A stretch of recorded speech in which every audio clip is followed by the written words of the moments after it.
Muito bom dia a todos.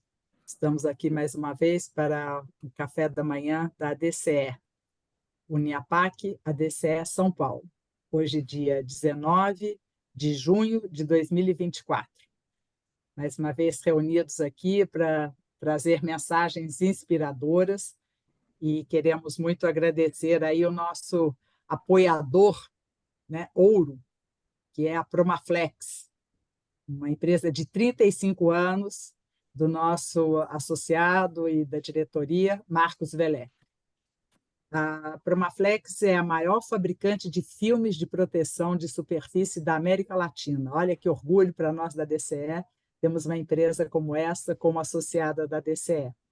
É a pioneira na produção de soluções inovadoras para mercados diversos, que incluem setores como construção civil, automobilístico, siderúrgico, moveleiro, eletrodomésticos, entre outros. Um player internacional cujos produtos são desenvolvidos com base em pesquisa, alta tecnologia e sustentabilidade. Muito obrigada, Promaflex, por esse apoio tão importante para nós. E nós também, com esse apoio maravilhoso para a Promaflex, inspirando em valores e princípios. Hoje nós temos a alegria de receber o César. Muito obrigada, César, por essa disponibilidade e que você possa aí, mais uma vez, né, nos inspirar e estar conosco, iluminando e direcionando, né, os líderes para que possam realmente serem líderes transformadores. A gente inicia aqui sempre, hoje, como sempre, o sempre, né, para dizer que é para a eternidade, né, Padre Valdeir? com o Padre Valdeir, trazendo aí uma mensagem para nos orientar nessa manhã do dia 19. Por favor, Padre Valdeir e César, mais uma vez, muito obrigada pela sua disponibilidade. Em nome do Pai, do Filho e do Espírito Santo. Amém. Tem que ajeitar, né, Padre Valdeir? O evangelho de hoje é um pouquinho longo, eu vou fazer umas partes e as outras eu vou relembrar que aí vocês, né? Do Evangelho de São Mateus, fica dentro do Sermão da Montanha, só para ele ter uma ideia, né? Naquele tempo, disse Jesus aos seus discípulos: ficai atentos, né? Ficai atentos, para não praticar a vossa justiça na frente dos homens, só para serdes vistos por eles. Caso contrário, não recebereis a recompensa do vosso Pai que está nos céus. Aí ele vai falar a respeito da esmola. Quando der uma esmola, você não precisa ficar esperando ser elogiado. Quando orardes, ou seja, que seja no segredo. E quando jejuardes, né, ou seja, não fazeis como os hipócritas, que desfigura até o rosto para que todo mundo veja como que eles estão jejuando, né? Então, e o teu pai que vê o que está oculto, né, ou está escondido, te dará a recompensa. Então, são três coisas que importantes na vida de uma pessoa. Em primeiro lugar, ou seja, o fato de dar a esmola. A esmola, ou seja, é o gesto realmente, ou seja, de fruto do jejum e fruto da oração. Porque uma pessoa que faz jejum, quando ele faz o jejum, não pode ser simplesmente, ou seja, para ele fazer economia. O jejum tem que gerar, ou seja, a solidariedade com as pessoas. E quando você gera a solidariedade com o jejum que você fez, você está dando a esmola e você está ajudando a pessoa que necessita. Agora, isso é fruto do quê? De uma vida de oração. Se não tem vida de oração, você não vai fazer jejum e você não vai dar esmola, porque você vai querer controlar todas as coisas. E aí, este conhecido trecho do Evangelho é uma crítica à vaidade humana, né? E não sejais como os hipócritas, né? Então, a prática da esmola, da oração, do jejum, ela constitui esses três momentos que nos leva a refletir sobre a hipocrisia e a ostentação, né? Que são frutos realmente da vaidade do ser humano, né? e ficar atentos, né? Observar todas as coisas, né? Não estar preocupado com em mostrar para os outros e nem fazer para os outros, mas fazer para si mesmo. Por isso que essas três coisas são consideradas as três armas que Jesus usou lá no deserto para poder vencer a tentação do demônio, né? Quando ele ficou 40 dias ali, e são as armas que ele também nos dá para que a gente possa, diante das dificuldades, diante dos problemas, diante das tentações que nós passamos na nossa vida, usar dessas três armas para superar, né, e ter realmente o discernimento necessário, porque a oração nos dá o discernimento necessário naquilo que nós temos que agir, né? Então, essas três coisas são importantes, né, esse modo de agir, porque contribui justamente na conversão do discípulo, na nossa conversão, na mudança do nosso coração. E isso deve ser vivido, ou seja, na humildade e na simplicidade. Vamos fazer a oração do dirigente cristão de empresa. Senhor onipotente e Pai bondoso, que criastes todas as coisas temporais, para servir e deleitar o homem no caminho para o seu destino final, e que nos chamastes a colaborar contigo na tua criação e na tua providência, ao marcar-nos com a vocação de dirigente cristãos de empresa. Infunde-nos um fiel espírito de justiça e um ardente desejo de caridade, a fim de que, no nosso esforço para descobrir, para transformar e para distribuir os bens materiais, busquemos sempre a promoção integral dos nossos irmãos, os homens, e para que, servindo-os a eles por ti e em ti, com nossas atividades, ascendamos todos juntos pela escala dos bens materiais até a posse dos eternos bens. É o que te pedimos por Cristo nosso Senhor. Amém. Obrigada, Padre Valdeir, aí por essa inspiração. Eu acho que um dos piores defeitos realmente é a vaidade, e ela nos trava demais, né? Essa questão da vaidade. É para o líder, então, né, César? É mais complicado ainda, né? É fatal, é fatal. A vaidade é um dos grandes calcanhares de Aquiles dos líderes. Exatamente. Dos fatores que mais destrói a credibilidade e a legitimidade dos líderes. Isso aí. Ô, César, você sabe, eu vou pedir para o Adalberto fazer a sua apresentação, mas queria dizer que a gente está aí de norte a sul aqui do Brasil, e essa é uma das vantagens da tecnologia, né? A gente não está tão assim, não dá para abraçar, né, de corpo, mas dá para abraçar tecnologicamente e alcançar um espaço muito maior. E pedir também aí um momento de reflexão, não só de reflexão, mas também de ação para o Rio Grande do Sul, que eu acho que cada vez mais vai ser uma situação desafiante, e contem conosco. A gente tem aí a Uniapac e a DCE tem uma regional no Rio Grande do Sul, e o pessoal tem, e são várias ali no Rio Grande do Sul, eles têm algumas regionais, né, Porto Alegre, Santa Maria, e têm feito um trabalho muito bonito. Parabéns aí para vocês e contem conosco. Adalberto, por favor, você apresenta aí o nosso convidado do dia, a bola da vez. Obrigado, Gigi. Obrigado. Muito bem-vindos. Esse é o nosso quinto café desse ano de 2024 da DCE. Agradecemos a todos, a presença de todos hoje nessa manhã.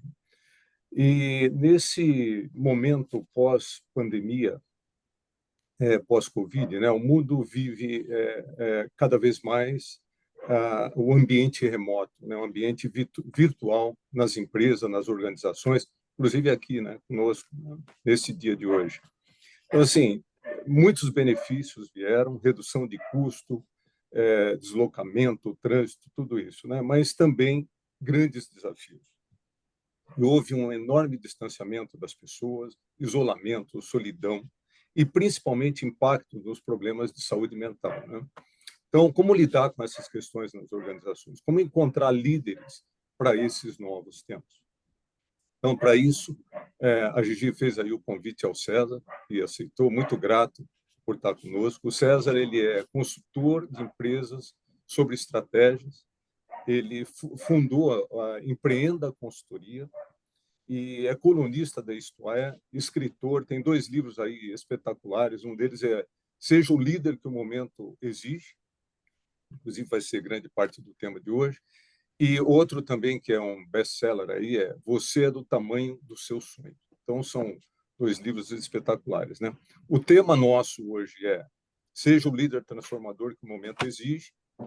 E queremos agradecer a Gigi, que fez o contato com o César, né? O César já esteve conosco em um passado recente, teve uma entrevista também recente na CNN, e ele também é amigo há mais de 10, sei lá, mais de décadas do Urico, né? Que também é nosso vice-presidente aqui na DCE São Paulo. Então, agradeço por compartilhar esse ensinamento conosco, César. Nosso muito obrigado. Eu que agradeço, Adalberto. Eu quero agradecer Tá bastante. cheio de fã seu aí, viu, o César? Você já viu aí no aqui, chat, né? Tá cheio de fã aqui. Estou feliz aqui de poder estar compartilhando essa manhã aqui com todos e colocando algumas ideias. Quero agradecer muito aí a Gigi, a você, Adalberto, ao padre Valdeir, ao meu querido amigo Urico Marini, e estou feliz de estar aqui. Então, é uma honra, um privilégio poder conversar sobre esse tema do líder transformador que o momento exige, né? Eu queria começar falando um pouco do momento. Esse momento é um momento muito complexo, né? É um momento complexo não pelos fatores normais que sempre acontecem na vida das organizações, que sempre foi complexo, mas ele está um momento hipercomplexo devido a uma série de fatores, como a disrupção tecnológica, que realmente está criando problemas no prazo de validade de muitas empresas e muitas organizações, e muitos sistemas, como sistemas de ensino, sistemas de saúde e assim por diante. Ou seja, essa disrupção tecnológica está realmente fazendo com que coisas tradicionais sejam destruídas da noite para o dia, não é? Uma disrupção também de valores, que é o que eu quero muito chamar a atenção. E, aliás, o Paulo Valdeir colocou muito bem aqui a questão básica aí, né? Vaidade versus humildade e assim por diante. É uma disrupção de valores muito grande. Nós temos uma crise de valores, mais do que uma crise econômica. O que eu percebo é uma crise de valores muito grande, não só aqui no Brasil, mas no mundo de modo geral. Nós temos uma situação mundial com 2 guerras, a guerra da Ucrânia, terrível guerra, e uma guerra também lá em Israel, no momento, além de outras subguerras, vamos dizer assim, muitos conflitos no continente africano, em vários locais do mundo. Momento difícil. Inclusive, eu estava em Israel quando eclodiu esse conflito lá no dia 7 de outubro do ano passado. Eu estava lá com a minha família em Jerusalém e tive que passar 3 dias lá em bunkers, abrigos, etc. e tal, antes de conseguir voltar para o Brasil. Então, eu vivi na pele a situação de guerra. Aliás, foi a minha segunda guerra que eu vivi. Eu vivi a primeira em Angola, em 1992. Estive lá durante alguns dias. E depois essa guerra agora em Israel. Até eu digo, brincando, que na terceira eu vou pedir música no Fantástico, né? Na terceira experiência, que eu espero que não aconteça. Mas essa guerra em Israel é tremenda. Estive lá, padre, no Monte das Bem-aventuranças, onde o Cristo Jesus fez aquele famoso Sermão da Montanha. Foi um momento emocionante para mim, minha família, meus amigos que estavam comigo. Nadei no Mar da Galileia, né? No lago, nadei ali. E descobri que os peixes não são peixes de água salgada, é a tilápia, que é o peixe de água doce. Por isso que chamam de São Peter aqui, traduzem a tilápia como São Peter, ao Pedro, né? Uma homenagem ao Pedro, a tilápia ali naquele. E também mergulhei no Rio Jordão, né? Fui rebatizado, vamos dizer assim, ali. Percorri esses lugares. Infelizmente, essa peregrinação. Tive na gruta onde supostamente o Jesus nasceu, não é? Infelizmente, a nossa peregrinação religiosa foi interrompida pelo conflito. Mas só depois desse parênteses, dizendo uma situação mundial muito complexa que nós vivemos, né? E nós estamos vivendo um apagão de liderança muito grande no mundo político, não só aqui no Brasil. Às vezes nós somos forçados a fazer escolhas assim absurdas, quer dizer, ficamos sem escolha real, concreta, né, de líderes com L maiúsculo. E também a gente vê na Europa e vê nos Estados Unidos os candidatos que existem lá no mundo político são muito difíceis da gente acreditar que estamos vivendo essa situação praticamente sem escolhas. E também apagão de liderança nas empresas e principalmente nas empresas familiares. Eu tenho feito trabalho de sucessão em várias empresas familiares e não tem sido fácil, né? Porque a gente se depara com uma situação muito difícil, né? O idealismo do fundador de uma empresa, que fundou a empresa lá na década de 50 ou de 60, e que agora está saindo de cena e não tem para quem passar, ou na família ou profissionais. assim, o bastão das suas empresas. Então, nós vivemos um apagão de liderança, disrupção tecnológica, disrupção de valores, situação mundial crítica. Esse é que é o momento exige, esse é que a gente precisa pensar realmente o líder transformador. Que tipo de líder cada um de nós tem que ser, né, nesse momento bastante complexo que todos nós vivemos. Então, eu vou começar a minha apresentação mostrando aqui um autorretrato meu. Esse é o meu autorretrato, deixa eu conseguir passar aqui. Esse é o meu autorretrato, né? Veja que eu coloquei um óculos aí nessa imagem que eu consegui. Eu estou assim, eu me sinto assim no momento. Eu tenho uma pressão tremenda de informações que eu não consigo digerir no meu dia a dia. Não consigo digerir, selecionar prioridade. Do outro lado, eu tenho que desempenhar, eu tenho que ter várias competências, eu que represento pela minha mão direita. Eu não posso ser apenas uma pessoa expert em estratégia ou expert em liderança. Eu tenho que entender de finanças, tenho que entender de geopolítica, tenho que entender de logística, tenho que entender do novo cenário demográfico que nós estamos vivendo, tenho que entender de mercado, de indústrias, de setores, ou seja, uma série de coisas que eu tenho que entender. O mundo não é mais para aquele unifuncional, aquela pessoa que tem uma carreira e só faz uma coisa. O unifuncional é uma espécie em extinção. O mundo cada vez mais será multifuncional. Nós precisamos de pessoas que sejam capazes de desenvolver multitarefa. E nas minhas mãos esquerdas aí estão diferentes papéis que eu também tenho que desempenhar. O papel, eu tenho que não só ser um profissional, eu tenho que cuidar da minha saúde, eu tenho que cuidar dos meus amigos, eu tenho que cuidar da minha família, eu tenho que cuidar da minha comunidade. Ou seja, eu vivo absurdamente impactado por um volume imenso de informações que eu não consigo digerir. Ao mesmo tempo, tenho que ter várias competências, não posso ser mais um expert, tenho que ter várias competências. E, ao mesmo tempo, eu tenho várias coisas para cuidar, vários papéis para desempenhar. Eu imagino que alguns de vocês se identificam com essa imagem que está aqui. Mas é assim que eu me sinto. Essa é a imagem da angústia, né? Eu sou um homem angustiado. E acredito que quem não sente um certo nível de angústia hoje está fora da realidade. Quem não sente um certo nível de angústia, procure um médico, porque você está com algum problema, porque o mundo hoje não permite que a gente não sinta um certo nível de angústia. O problema não é sentir angústia, o problema é o que é que a gente faz com angústia. Então, quando a gente faz um líder transformador, eu quero dar a primeira mensagem aqui. O líder transformador tem que saber essa frase que eu coloquei aqui: transformar a angústia em fonte de energia. Nós temos que transformar a angústia em fonte de energia. Em fonte de energia para construir o bem, para fazer o que tem que ser feito, para transformar a realidade na qual a gente vive, para ser realmente um líder transformacional. Muita gente, quando sente angústia, entra em depressão, ou fica com ansiedade, um nível de ansiedade absurda, ou chamado burnout, a síndrome do burnout, ou comete problemas pessoais, inclusive, se boicota de alguma forma. A angústia pode levar pessoas a um sentimento bastante negativo, a um momento. O que eu quero começar sugerindo aqui é o seguinte: vamos aprender a transformar a angústia, e é natural que a gente sinta, devido à complexidade do ambiente que nós vivemos, do momento que a gente vive, vamos aprender a transformar a angústia numa fonte de energia, para a gente construir alguma coisa, e não deixar com que a angústia nos submeta, com que faça com que a gente venha jogar a toalha, ou fique com ansiedade, ou com depressão, ou com burnout, ou desanimado, ou assim por diante. A angústia tem que ser transformada numa fonte de energia. Essa é a primeira mensagem que eu gostaria de dar. Vou falar aqui sobre 5 mitos e 5 forças. Eu organizei, GG e Adalberto, de uma forma bem didática aqui a minha apresentação, para ser assim, para deixar tempo, inclusive, no final, para a gente conversar um pouco. Então, eu listei aqui 5 mitos que eu gostaria de combater sobre a liderança e 5 forças que eu acredito que o líder transformador precisa ter.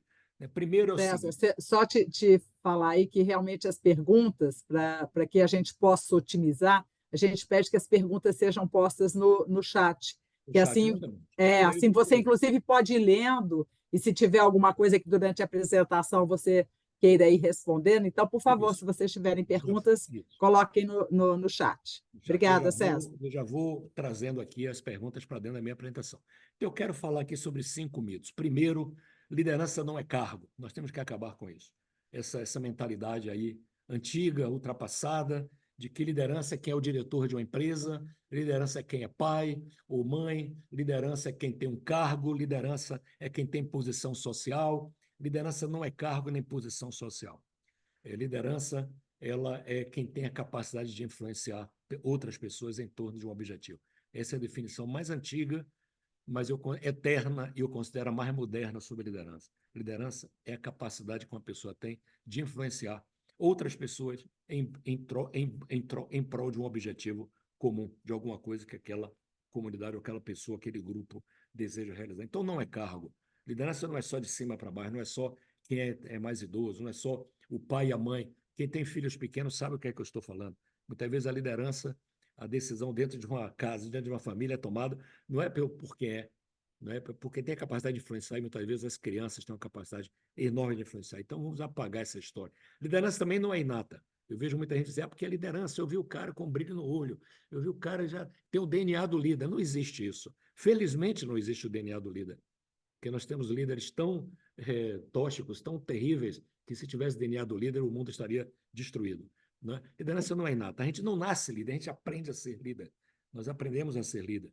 Liderança também não é carisma. Né? Muita gente acha, eu não gosto desse sinal de liderança porque eu não tenho carisma.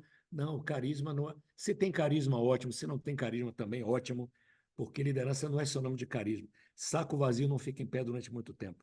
Não adianta só porque eu sou carismático, tem liderança, não. Liderança não é se comunicar bem, não é falar bem em público, não é apenas isso. Liderança tem que ter conteúdo. Liderança é capacidade de ir, definir um rumo e ir lutando e conseguindo acreditar nos seus sonhos e conseguir transformar seus sonhos em realidade, não só os pessoais, mas também o da sua família, ou do seu prédio, ou do seu condomínio, ou do clube, ou da igreja que frequenta, ou da empresa na qual trabalha e assim por diante. Liderança não é carinho. Meu amigo Urico sabe muito bem o que eu estou falando.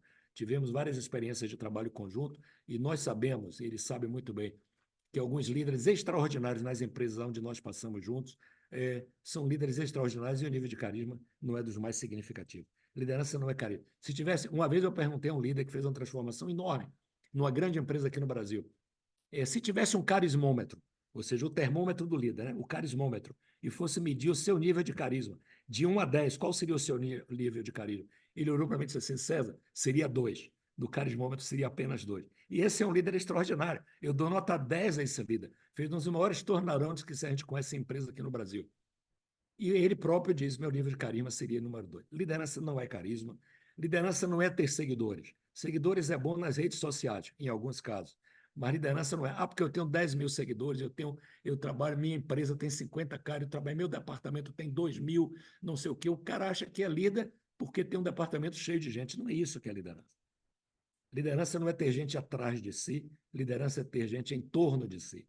Veja só, isso aqui não é só uma frase de retórica, uma frase bonita. Eu acredito muito nisso. Liderança não é ter gente atrás de si. O bom líder é que tem gente em torno de si, e não apenas atrás de si. Não é ter seguidores, não é?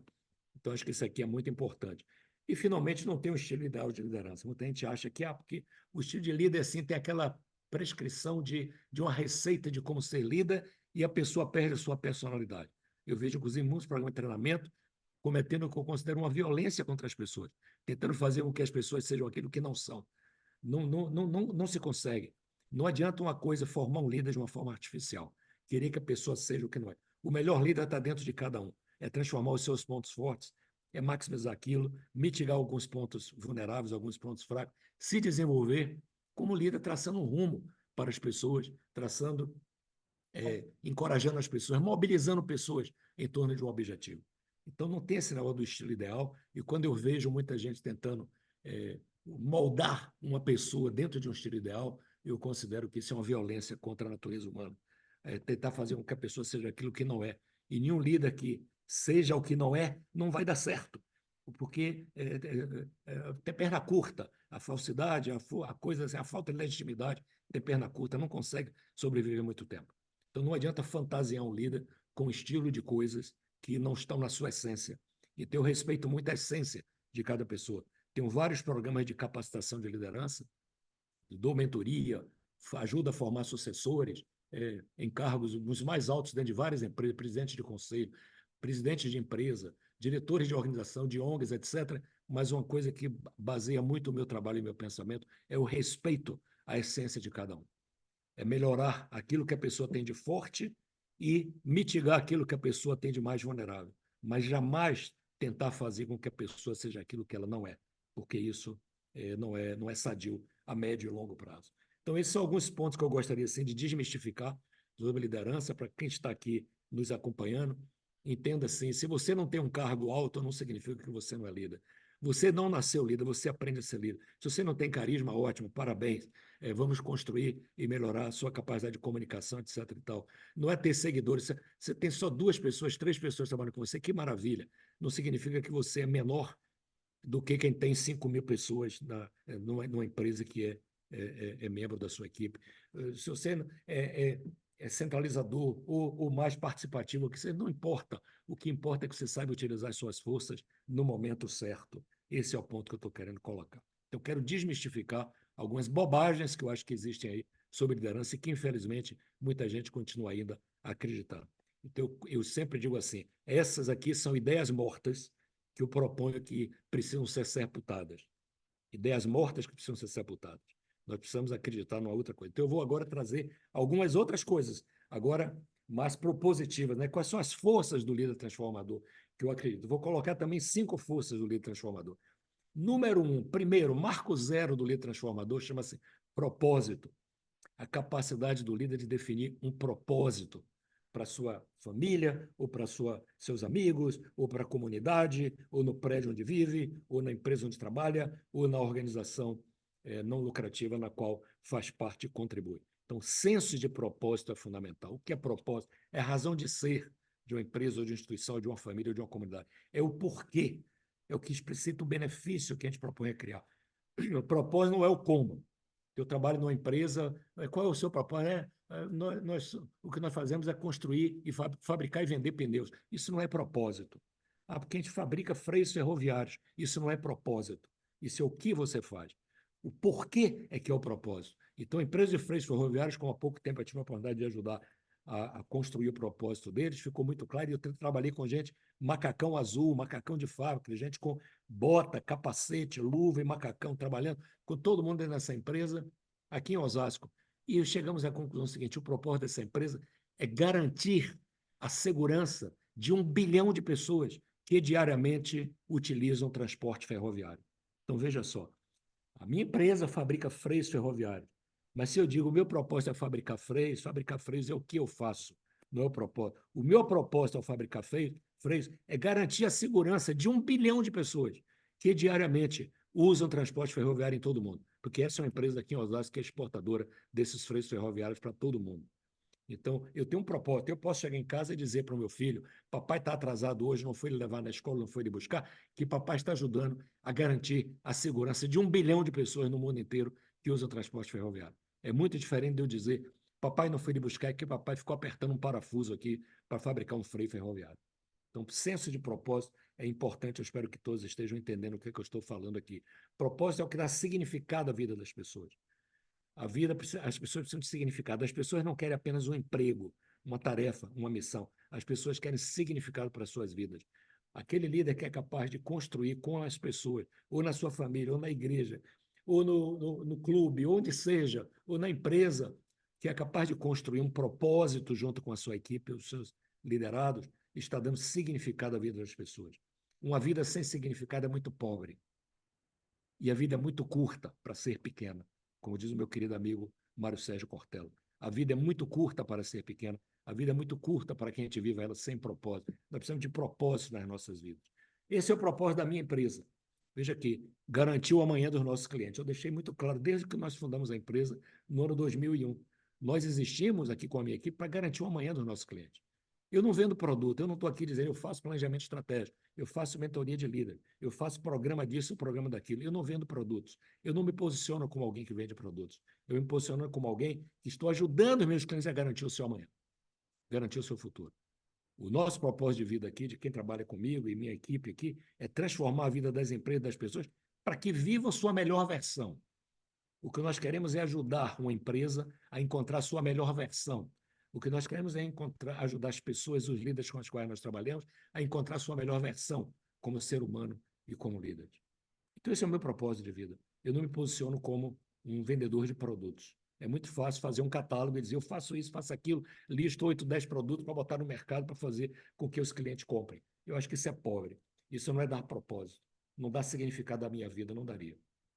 Então, o propósito é garantir o amanhã dos nossos clientes. Nós existimos para isso, para ajudar cada um a construir a sua ponte em relação ao futuro. Então, a minha pergunta para todos, praticamente as 50 pessoas que estão aqui conosco nesse café da manhã, é o seguinte: qual é o seu propósito de vida? Qual é o propósito da sua empresa ou da organização na qual você trabalha? Qual é o propósito da sua família? São coerentes? O seu propósito de vida é coerente com o propósito da sua empresa? É coerente com o propósito da sua família? Quando existe coerência entre o meu propósito e o propósito daquilo que eu faço, o meu propósito de vida, o propósito da minha empresa, ou da minha família, do que seja, ou do país, ou da comunidade onde eu vivo, aí é gol de placa, aí a gente vive feliz, porque eu vivo integrado, eu tenho um significado na minha vida. O problema que ocorre é quando o meu propósito de vida não é coerente com o propósito daquela empresa com a qual eu trabalho. Quando o meu propósito de vida não é coerente com a minha família. Quando o meu propósito de vida não é coerente com aquela comunidade na qual eu estou inserido. Aí nós temos um conflito existencial muito grande. Então, o que eu sempre digo é o seguinte: o líder transformador tem que ter clareza do seu propósito, tem que ajudar as pessoas ao seu redor a construírem um propósito de vida. E se tem coerência, aí é o melhor dos mundos.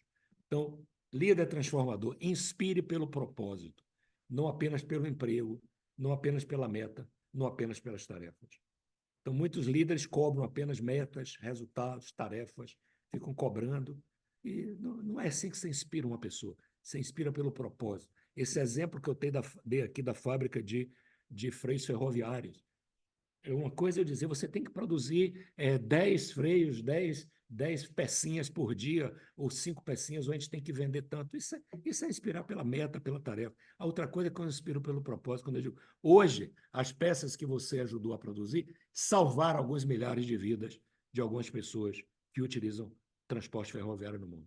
Eu inspiro pelo propósito, não apenas pelo emprego, pelas metas e pelas tarefas. Então, esse, para mim, é o dever número 1 do líder transformador. É a força número 1 do líder transformador. Segundo, de respeito, segunda força que eu quero colocar, de respeito a equipes e pessoas. Não é? O que eu sempre digo: líder transformador forme outros líderes, não apenas seguidores.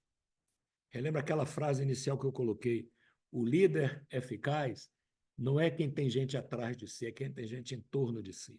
O líder eficaz não é quem forma seguidores, paus mandados, pessoas apenas obedientes, é quem forma outros líderes, quem ajuda as pessoas a pensar, quem educa filhos para pensar, não apenas para seguir ordens, quem educa liderados dentro de uma empresa para pensar, não apenas para seguir ordens, que educa seus vizinhos dentro do condomínio onde você mora a pensar, a se posicionar, a refletir, a questionar, a pensar o que é melhor para aquela comunidade e não apenas para seguir determinações e ordens. Então, esse ponto, para mim, é bastante importante. Tem aqui duas imagens. Um é de um líder que ele é o gênio, é quem sai de dentro da lâmpada. A outra imagem é aquele que constrói uma lâmpada para que o gênio saia de dentro dela.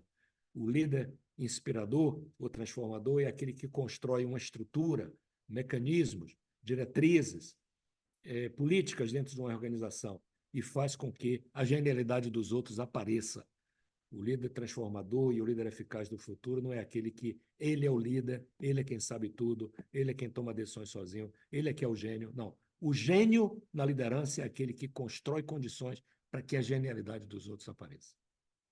Então, eu espero que essa seja uma mensagem muito clara para todos aqui. Essa é uma escolha que cada um de nós, como líder, tem que fazer na vida. Que tipo de líder eu quero ser?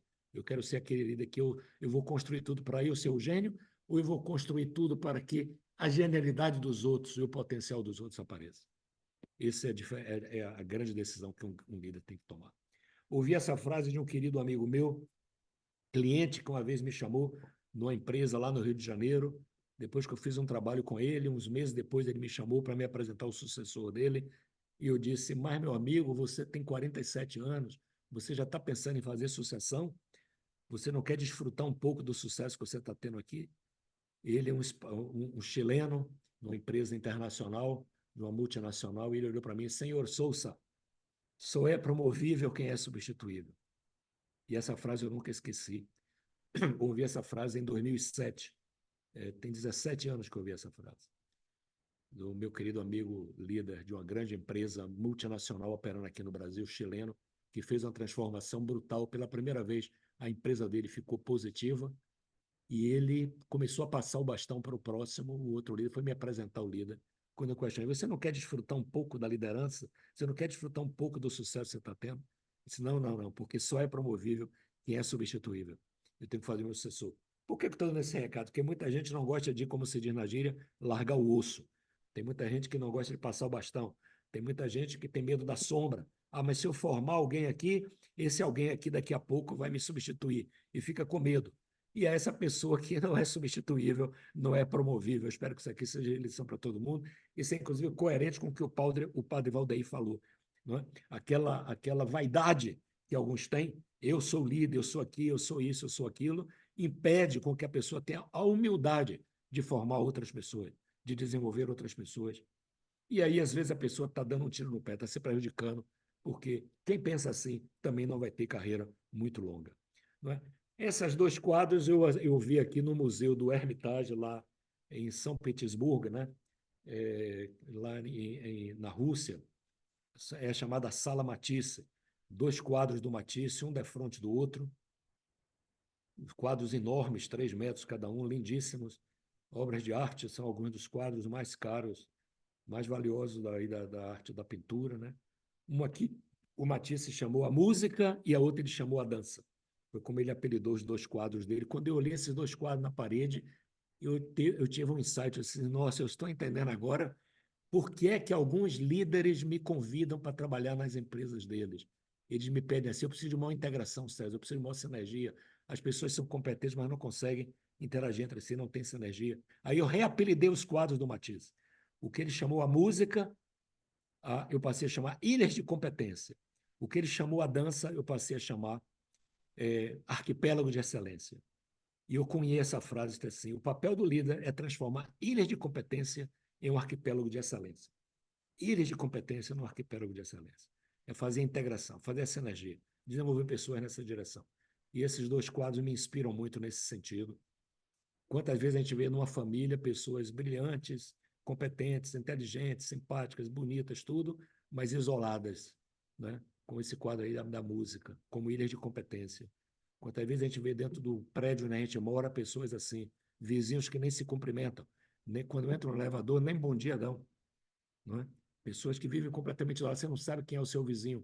Quantas vezes a gente vê dentro de uma empresa, dentro de uma equipe, um cara que não conhece o outro, não fala com o outro, não usa as forças do outro. Grupos dentro da empresa se degladiando, departamentos em brigas interdepartamentais.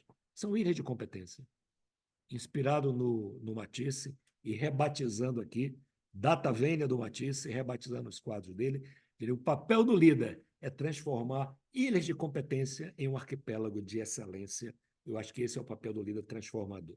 Então, se a gente tem um senso de propósito, se a gente investe nas pessoas, se a gente forma outros líderes, se a gente transforma o melhor das pessoas, transformando em arquipélago de excelência, a gente começa a ser um líder transformador da nossa realidade. Terceiro ponto, o cliente. E quando eu falo cliente aqui, não é só quem compra de uma empresa, não. Cliente, a comunidade ao qual a gente serve. O padre Valdeir tem clientes na comunidade religiosa dele, são pessoas às quais ele serve. Cliente é quando a gente serve a alguém, não é? Na igreja, quando a gente serve no clube, no condomínio, dentro de uma empresa, onde quer que seja. Cliente é o outro ao qual a gente tem que atender expectativa. Então, o que eu sempre sugiro é o seguinte: coloque o cliente no centro de tudo. Coloque o outro no centro de tudo, no centro do seu modelo mental. Se é numa empresa, no centro do organograma. Cliente no centro de tudo. Busque soluções para o cliente. Ou seja, não fique voltado para você, volte para o outro, né? Que é importante. O outro com O maiúsculo, que é importante aqui para a gente entender que nós existimos para servir ao outro. Então, eu hoje tenho uma empresa, a minha empresa, eu não existo para faturar, eu não existo para fazer, eu existo para servir a outros clientes meus. E se eu estou dentro de uma empresa, eu existo para servir aqueles que trabalham comigo. Se eu estou dentro de uma família, eu existo, não sou pai, não sei o que, mando apenas, eu existo para servir aos outros, a filhos, a irmãos, a esposa, a amigos da família e assim por diante. Eu existo para servir ao outro. Coloque o outro, ou seja, o cliente, aquele a quem você tem que servir com S maiúsculo, no centro de tudo, no centro do seu modelo mental, no centro do seu coração. O quarto ponto, em termos que eu quero falar aqui, político transformador, é resultado. Porque muita gente, às vezes, destrói a empresa por causa da busca de resultados incessantes ou da busca de resultados que são inatingíveis, ou por resultados, às vezes, até desumanos que se busca cobrar de equipes, né? Eu sempre procuro dizer, líder transformador, procure conciliar o curto prazo com o longo prazo. Não adianta só o resultado de curto prazo, procure o resultado de médio e longo prazo. Não é só o quantitativo, busque também o qualitativo, a satisfação das pessoas, a satisfação dos clientes, a imagem daquilo que você está fazendo. Não é só da sua área, olha a empresa como um todo. Não é só estratégia, olha também a eficiência operacional, ou seja, várias coisas aqui no pacote de resultados. E aí eu trago para o quinto e último ponto que eu quero colocar do líder transformador à força, que é a autogestão, auto com U, não é? A gestão de si próprio. E aí é onde eu acho que é o verdadeiro calcanhar de Aquiles da maioria dos líderes, né? É a autogestão. O que é que eu chamo de autogestão? É a coerência entre o que diz e o que faz. E esse é o ponto mais vulnerável que eu vejo. É o maior problema que muitos líderes jogam para a plateia, dizem uma coisa, mas no fundo, no íntimo, fazem outra diferente. Por isso que eu digo, não adianta tentar capacitar líderes para aquilo que eles não são. Ele tem que respeitar cada um e fazer com que cada um se dê o melhor de si. A sua melhor versão de cada um. Não é a versão do outro que tem que ser copiada. É a sua melhor versão que o líder tem que ser desenvolvido, né?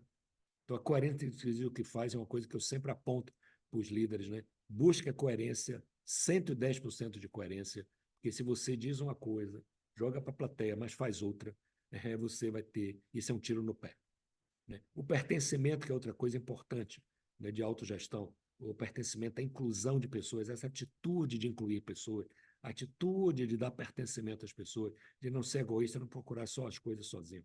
O autodesenvolvimento contínuo, sempre. A inteligência emocional. Tem muita gente que eu conheço que tem um pavio muito curto, tem gente até que não tem nem pavio, né? Explodem com qualquer coisa, buscam culpados, saem criticando.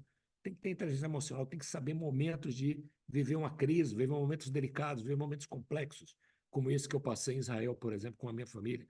Não foi fácil, não é? Mas exigiu uma inteligência emocional muito forte para que a gente saísse dali íntegros, né? Para que a gente, o problema que estava acontecendo lá fora com os mísseis não afetasse a nossa saúde física ou emocional internamente, que a gente ficasse sadios, e saíssemos dali íntegros, né?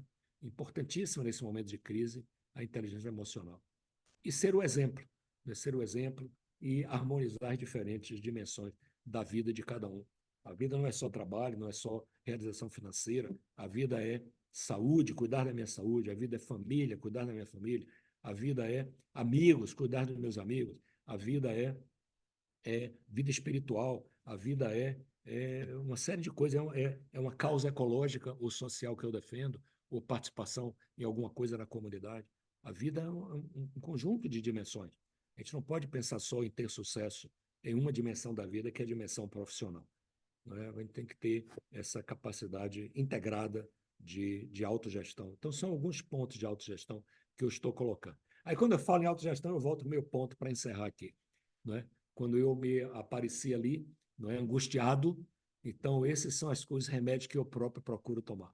Procuro ter sempre um propósito para a minha vida, procuro desenvolver pessoas ao meu redor, procuro atender clientes com C maiúsculo, não só quem compra meu trabalho e meus produtos, mas aqueles aos quais eu procuro servir, procuro ter equilíbrio de resultados, procuro ter uma autogestão a mais orgânica possível, não é? E não sou eu, as moças que estão aqui podem se identificar também com essa imagem, quando aparece aquele personagemzinho que está ali, né? A mulher que é profissional, que tem casa, tem tanta coisa para cuidar, e aparece mais um outro completamente dependente. Nesse momento, a vida não é fácil, né? Nesse momento, a vida não é fácil. Eu mesmo tive gêmeos, né? A minha mulher teve gêmeos lá nos Estados Unidos, e lá eu não tinha sogra, nem mãe, nem vizinho, nem a chamada mãe de leite que tinha para cuidar, não tinha nada, tinha nós, e dois ao mesmo tempo, não é?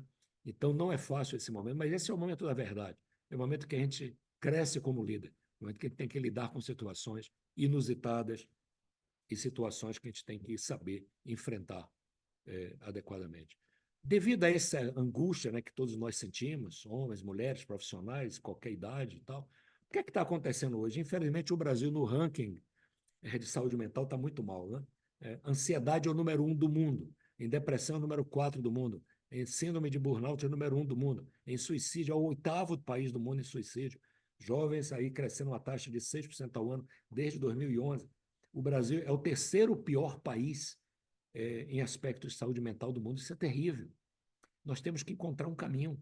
Nós não podemos deixar com que essa angústia aqui, é isso que eu estou colocando, que eu estou retratando aqui no meu autorretrato e nessa moça que está aqui, que essa angústia que a gente vive acabe entrando nesse tipo de sintoma aqui, que eu acabe me entregando para a ansiedade ou depressão, ou burnout, ou o que seja, né? Nós temos que. Esse é o papel do líder transformador. Então eu volto àquela aqui. Nós temos que saber transformar nossa angústia numa fonte de energia. Nós temos que dar a volta por cima Nós temos que saber lidar com essa situação complexa e sermos transformadores da realidade na qual a gente vive, né? Dentro da minha casa, dentro da minha empresa, dentro da minha comunidade, no prédio que eu estou, na academia de ginástica que eu frequento, na igreja que eu frequento, no clube que eu frequento, no restaurante onde eu vou, e assim por diante. Eu tenho que ser um líder transformador nesse sentido. Eu tenho que transformar a angústia em fonte de energia para o bem, fazer as coisas acontecerem. E o que é que eu digo transformar em energia? É cuidar. Como nós temos aqui no evento, na Associação de Dirigentes Cristãos de Empresa, eu acho que ser cristão, uma das grandes coisas de ser cristão, é a capacidade que a gente tem de cuidar. Esse é o verbo que eu diria sinônimo de cristandade. Cuidar, cuidar de si, cuidar da equipe, cuidar da família, cuidar dos amigos, cuidar da comunidade. Acho que esse é o ponto, a mensagem que eu gostaria de dar aqui, né? Importante, cuidar. O líder transformador tem que saber cuidar, e saber cuidar com propósito, desenvolvendo pessoas, atendendo a clientes, a quem você vai servir, compartilhando resultado, tendo uma autogestão adequada e assim por diante. Então, eu tentei cumprir aqui o ciclo. Tenho dica de 2 filmes aqui que eu quero recomendar, que assista esse filme extraordinário que eu vi recentemente. Niad, essa moça aqui, jovem senhora de 64 anos de idade, que atravessou a nado, a mar aberto, de Cuba para Miami, 165 quilômetros, 52 horas sem sair do mar. Um caso assim de superação e de tudo isso que eu falei aqui, de propósito, de desenvolvimento de equipe, de sonhar, de realizar seu sonho, de fazer acontecer. É um livro, é um filme extraordinário. Eu recomendo que todos assistam, que é uma lição de vida dessa mocinha. Quem acha que está numa situação difícil, veja esse filme que vai ver que a sua situação, junto do desafio que essa senhora enfrentou, é coisa pequena. É um filme extraordinário. E o outro é o Invictus, Nelson Mandela e o capitão lá do Springboks, do time lá da África do Sul. São 2 líderes transformadores, o que eles fizeram, né? Pela reintegração na África do Sul, a reconciliação, a democracia e tudo aquilo que o Nelson Mandela e esse rapaz fizeram. É um exemplo de líderes transformadores.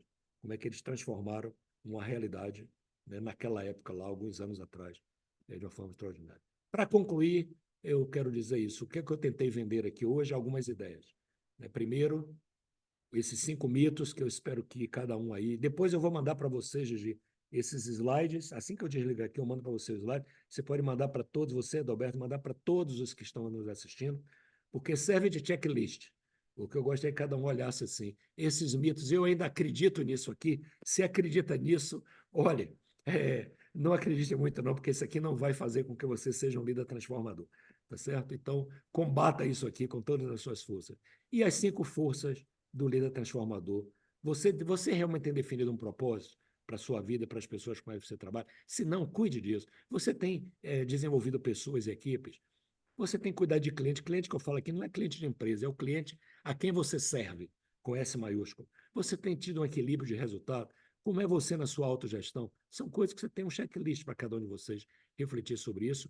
E eu concluo com essa frase aqui, né? Já que sobre a autogestão, que está no centro de tudo, como é que eu cuido da minha autogestão pessoal? É com essa frase aqui. Eu sempre digo para mim, eu preciso ter a coragem de desistir do que sou para me tornar o que eu preciso ser.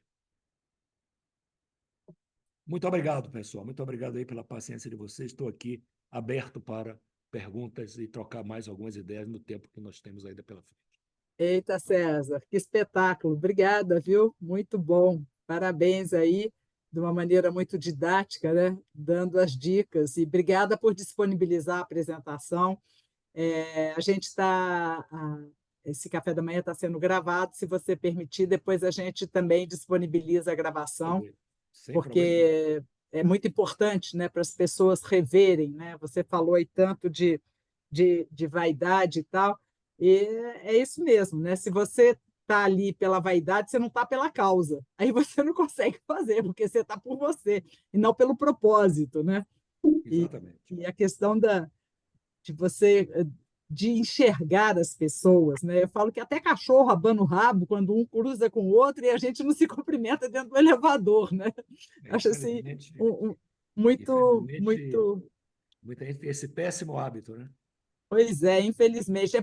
Mas é porque não olha, né? Agora olha muito menos porque está olhando aqui, né? No celular. Então não enxerga. Então não está aí.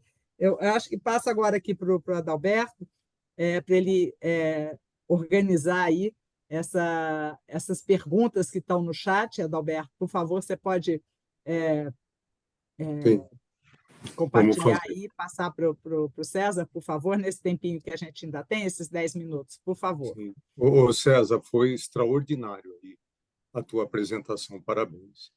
Nós tivemos aí, por conta de outros ADCianos, né? O Irota é um deles, o Urico, e nós tivemos a oportunidade de uma coisa fantástica, né?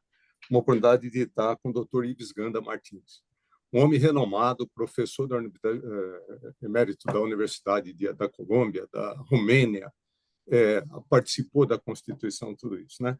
Ele comenta a idade dele por volta de 90 anos, 89 anos, né? E você vê, uma pessoa que poderia estar descansando de alguma forma, você precisa de ver que bonito o que ele está fazendo. Acabou de escrever um livro dizendo o seguinte: que país é este? Onde ele, de uma maneira rápida, diz a situação e dá recomendações do que se fazer para o Brasil, né? Então você vê, puxa vida, eu já vi gente se aposentando com 40 anos, com 50 anos, está ali o doutor Ives Ganda Martins fazendo um trabalho tão espetacular, né? Então, assim, muito grato por isso. São muitas colocações aqui sobre liderança, bastante gente participando E aqui, muita gente querida, né, aqui com a muita gente, né? gente querida, Muita muita gente. gente. A gente fica não querendo citar nome, né? Mas temos É, aí professores renomados também, como o Benatti, né? não, o Benatti está Doutoras aqui, como a Maria Cristina doutora. Mattioli. Muita gente aí. Não é bom ficar citando. Papai sempre falava, quanto mais a gente cita, mais exclui, né? Mas E nós precisamos fazer um representantes convite, viu? Não, porque representantes das ADCS também, né? Presidentes e diretores. doutor Ives fala o seguinte, né, que esse país está precisando menos de advocacia barata e mais de juristas. Então, tem a doutora Cristina aqui para nos apoiar também, viu, doutora? Por favor, nos ajude. Então, aqui, ó, tem uma pergunta aqui do Pedro Sauma, né? Bom dia, entendo que o líder é a capacidade de fazer as melhores escolhas para o coletivo. E essas escolhas são acompanhadas de uma enorme força de angústia. Angústia no conceito mais cristalino e filosófico de Heidegger.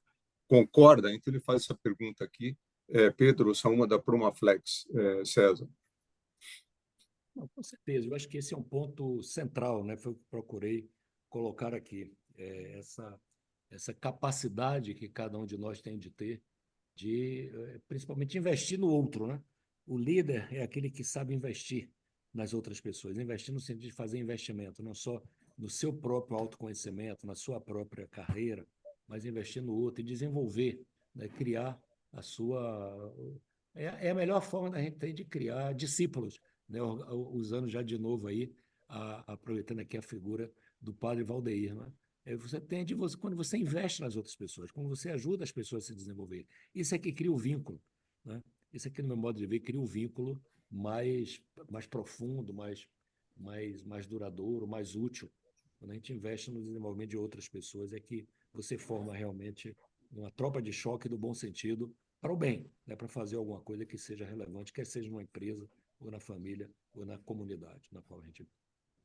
É o líder servidor, né, César? Que a gente fala que para servir, você tem que enxergar os outros, né? Você tem que sair você do centro para colocar o outro no centro, para enxergar, conhecer, né? E poder, nessa que você falou, desenvolver essas potencialidades e dar chance, né, a essas pessoas de se desenvolverem, né? De seguir de acordo com o potencial de cada um, porque todos nós temos dons, né? Então, vamos aproveitar esses dons para poder. E a diversidade nos engrandece, né, César? Com certeza. Acho que você podia falar um pouquinho aí da diversidade, né? Que a gente tem um momento que as pessoas estão tão polarizadas, né? Querendo esse ou aquele, por que não juntos, Isso, né? E a diversidade não é só, como muita gente pensa, que é só diversidade de sexo, ou de raça, ou isso e aquilo. A diversidade lato sensu, né? A diversidade que é de ideias, né? A diversidade de opiniões. A gente tem que ter essa grandeza de saber. Isso faz parte da inteligência emocional, né? Da gente saber admirar e entender o chamado contraditório, aquela pessoa que às vezes tem uma ideia completamente diferente da sua, mas eu não posso rejeitar só porque tem uma ideia diferente da minha. Aquela pessoa tem outras experiências, de repente aquela outra experiência, aquele outro ponto, pode ser útil também, junto com a minha, a gente criar 1 mais 2 é igual a 3, né? 1 mais 1 é igual a 3. Ou seja, eu criar uma saída. A inovação que eu vejo nas empresas, ela ocorre sempre quando há diversidade, quando há mesmice não rima com criatividade, entendeu? Mesmice não rima com diversidade. Não rima, não rima. A mesmice não rima com competitividade. O que eu vejo de excelentes ideias que surgem, onde eu vejo, é quando eu vejo pontos de vista diferentes e alguém tem a capacidade de construir uma convergência. Né? O líder transformador é esse, é aquele que constrói uma convergência, às vezes de ideias absolutamente desparafusadas, ideias até contraditórias. Mas o que eu vejo hoje, infelizmente, são pessoas com um nível de tolerância muito baixa, não é? E que já reagem, nem ouvem direito o que o outro está falando, já começa a reagir. E aí isso é baixa inteligência emocional. Isso aí não leva a construir nada. Então, essa inclusão, eu sempre sou um adepto da inclusão e da diversidade nesse sentido. A diversidade lato sensu, não é só sexo, religião ou raça, né? É a diversidade do ser humano. É a diversidade do ser humano, é saber conviver com pessoas, às vezes até contrárias, e saber tirar partido disso, de uma forma muito pragmática. Né? Que a Aliás, pessoa quer entender. a riqueza está aí, César, nas Exatamente. diferenças. Quanto mais, ou seja, as pessoas pensam diferente de mim, maior tem que ser o diálogo entre as pessoas. Agora, o problema é que as pessoas confundem a ideia com a pessoa. A pessoa é uma coisa, a ideia é outra. Se discute as ideias, que pode ser favorável ou não. Agora, a pessoa não tem direito de não aceitar e de não amar aquela pessoa. Exatamente. Eu acho que esse é o maior problema que nós estamos vivendo na nossa sociedade hoje, que a gente está colocando as ideias à frente das pessoas. Exatamente. O Gil faz É, uma pergunta importante aí, eu acho. Adalberto, atender aí. Gil, vamos ver. É, Eu estou vendo também mais uma pergunta só rapidamente aqui, Gil, eu procuro em seguida, do Lenar Sakai. Todo é a empreendedor, Lená, é a Lená. Lenar Sakai, todo empreendedor precisa ser líder para conseguir fazer uma solução vingar, para conseguir formar o time da empresa? Então, essa pergunta que ela faz, deixa eu procurar aqui do Gil também. Sim, sim, precisa ser líder, não tenho dúvida, né? Porque só o ato de empreender, o que é empreender? É quando eu tenho uma ideia e tento transformar aquela ideia numa realidade. Eu tenho um sonho, eu tenho alguma coisa de criar um produto novo, de atender uma necessidade que eu percebo, de fazer alguma coisa. Agora, empreendedorismo não é CNPJ, entendeu? Não é sinônimo de CNPJ. Empreendedorismo é uma atitude. Então, uma dona de casa pode ser empreendedora, sim. Ela pode ter uma atitude empreendedora. Quando ela faz as compras, quando ela cuida dos filhos, quando ela cuida da casa, quando ela cuida de. Ela é uma simples dona de casa que não tem nenhuma atividade profissional. Ela pode ter uma atitude empreendedora. Ou não. Ela pode administrar a casa dela de uma forma extraordinária, criando propósito para os filhos, ajudando filhos na escola, ajudando, ensinando, ajudando o marido, ajudando outra pessoa, ajudando seus vizinhos, sabendo comprar, sabendo preparar as coisas, sabendo cuidar da harmonia. Isso é empreendedorismo. Empreendedorismo não é sinônimo de CNPJ, entende? Isso é muito importante, não é só criar uma empresa. Agora, o Sim. empreendedor que cria um negócio, sim, tem que ser líder, porque liderança é aquela capacidade de perceber uma oportunidade que outros não estão percebendo. Liderança é a capacidade de definir um rumo para alguma coisa, definir um objetivo. E liderança é a capacidade de mobilizar pessoas para atingir aquele objetivo que se deseja. Então, sim, precisa ser líder.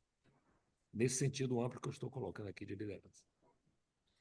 A pergunta do Gil aqui, deixa eu só pegar aqui, fugiu, é o seguinte. Creio que, para exercer esse papel é importante e fundamental termos a coragem de exercer nossa autoridade legítima, que brota dessa coerência, experiência e conhecimento.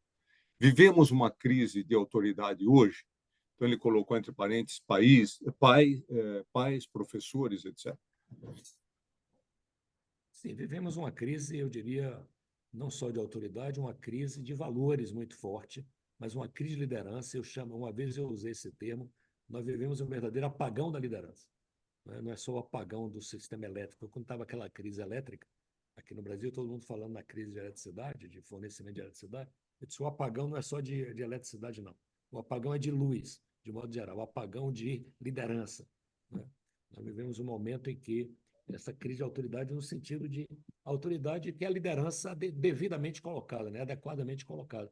Mas sim, nas famílias, nas escolas, né? A gente vê hoje conflitos terríveis entre alunos, professores, etc. e tal, coisas que são inadmissível no meu ponto de vista, dentro das empresas, no mundo político, nas comunidades, associações de bairro, clubes, condomínios, é uma criatura dos condomínios, prédio onde você mora. Reunião de condomínio virou uma guerra, virou um inferno, virou um problema, né? Uma falta de aceitação de opiniões diversas terrível, falta de definir propósito, rumo, o que é que a gente quer da vida, o que é que a gente quer para entrar um projeto coletivo, realmente, um ganha-ganha, né? As pessoas trabalham muito para si, apresentam um projeto para si beneficiar, esquece dos outros, e isso é que dá origem a problema. Então, vivemos uma crise de autoridade? Sim, vivemos uma crise de autoridade, infelizmente, é uma crise de liderança de modo geral, e que é muito clara no mundo político, etc., inclusive. César, a gente está aqui com o tempo já, infelizmente, já estourando, né? Mas eu achei muito bom e acho que a gente poderia fechar com essa reflexão que o Carrão nos mandou. O Carrão sempre troca mensagens comigo, ele escreve muito bem, e ele colocou aqui que eu acho que tem tudo a ver. César Souza, muito obrigado por esse excelente café da manhã. Agora é preciso do silêncio, pelo menos por alguns instantes, ou o tempo necessário que for, para permitir processar sobre tudo que se ouviu, para compreender, para se transformar e agir, tendo como propósito o bem comum, vida plena a todos e o todo. Grande abraço, César. Prazer em te ouvir e a oportunidade de aprender, compreender para seguir em frente junto com a comunidade. Junto à comunidade. Então, acho que é isso aí. A gente precisa de tempo para diluir, né, as leituras, né, porque todo mundo tem que responder agora. Não, vamos no silêncio, né, encontrar aí o nosso propósito e o direcionamento. Se você quiser fazer alguma consideração final, e depois a gente pede que o Padre Valdeir nos dê uma bênção para a gente seguir aí em silêncio, pensando qual vai ser o nosso propósito. Eu agradeço aí, são sábias palavras aí do Carrão, sábias palavras, realmente, eu acho que não tem melhor forma de encerrar do que eu assinando embaixo das palavras dele. Que bom, que ótimo, muito obrigada, e acho que é isso mesmo, vamos aí, então se a gente fala, nós não estamos em silêncio, né, e a gente não concorda com o que ele escreveu, então, vamos pedir que o Padre Valdeir nos abençoe, e eu desde já agradeço mais uma vez a Adalberto, César, Padre Valdeir, pela presença aqui, os nossos apoiadores, principalmente a Promaflex, que é o nosso patrocinador ouro, por esse apoio tão importante. Padre Valdeir, por favor. Eu gostaria de fazer esses dias eu assisti um vídeo rapidinho de uma mãe que entra, era doméstica, né? Ou seja, ela é empregada doméstica, e ela entra numa sala de uma biblioteca de um grande homem, e que essa biblioteca era imensa. Ela pergunta para ele assim: o senhor já leu todos esses livros? Ele falou assim: 90% eu já li. E ela fica admirada com isso. Quando ela volta para casa, ela chega em casa e tem os dois filhos dela na frente da televisão. Ela tira a televisão, coloca os livros na mão dos filhos. Hoje, o filho dela é o maior cirurgião do mundo, que fez aquela separação das duas crianças siamesas que nasceram com a cabeça grudada, né? Ou seja, aí quando a gente fala de liderança, a liderança começa dentro de casa e tomar atitudes que precisam ser tomadas. Muito obrigado, César. O senhor me ajudou até a resgatar algumas coisas que é importante começar dentro da nossa própria casa, né? Tá ótimo. Pai nosso que estais nos céus, santificado seja o vosso nome. Venha a nós o vosso reino, seja feita a vossa vontade, assim na terra como no céu. O pão nosso de cada dia nos dai hoje. Perdoai as nossas ofensas, assim como nós perdoamos a quem nos tem ofendido. E não nos deixeis cair em tentação, mas livrai-nos do mal. Amém. O Senhor esteja convosco, Ele está no meio de nós. Abençoe-vos o Deus Todo-Poderoso, Pai, Filho e Espírito Santo. Amém. Um grande abraço, um bom dia de trabalho a todos e Deus lhe pague pela reflexão. Muito boa. Obrigada, César. Obrigada, Adalberto, Padre Valdeir e todos vocês que estiveram conosco nessa manhã inspiradora. Até a próxima, se Deus quiser.